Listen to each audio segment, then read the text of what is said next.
निघासन प्रथम से जिला पंचायत पद के प्रत्याशी धनेश मौर्य जी, जिनका चुनाव चिन्ह कुल्हाड़ी है, कुल्हाड़ी पे मोहर लगाना है और भारी बहुमत से विजयी बनाना है।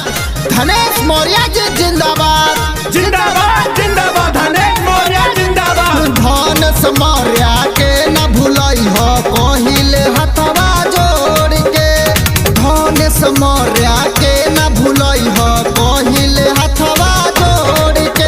चाचा अब की जिता दो जिला पंचायत मार के मोहर कुल्हाड़ी पे। चाचा अब की जिता दो जिला पंचायत मार के मोहर कुल्हाड़ी पे। धनेश मौर्य के न भुलई हो पहिले हथवा जोड़ के, धनेश मौर्य के न भुलई हो पहिले हथवा जोड़ के। चाची अब के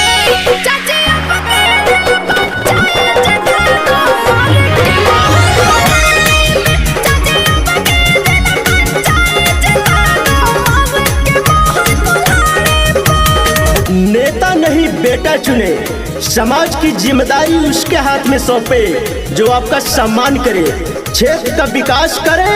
तो याद रखें, एक चुने नेक चुने, एक चुने नेक चुने। जिंदाबाद जिंदाबाद, धनेश मौर्य जिंदाबाद।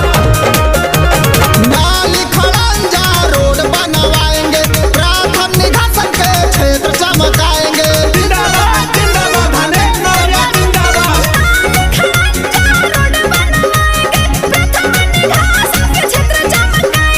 जिंदाबाद जिंदाबाद, धनेश मौर्य जिंदाबाद। भैया को न भुलाना है, इनको ही जिताना है। जिंदाबाद जिंदाबाद, धनेश मौर्य जिंदाबाद।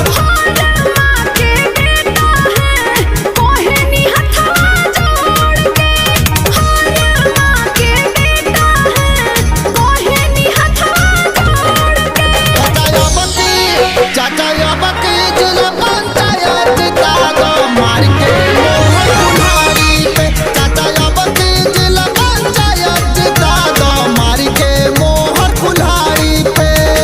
दादा दादी, भैया भाभी, चाचा चाची, सभी से निवेदन है कि धनेश मौर्य जी का चुनाव चिन्ह कुल्हाड़ी है, कुल्हाड़ी पे मोहर लगाना है और इनको भारी मतों से विजयी बनाना है। गरीबों की जो सुने पुकार उसको ही चुने अब की बार। पोलिंग बूथ पे सबको जाना है।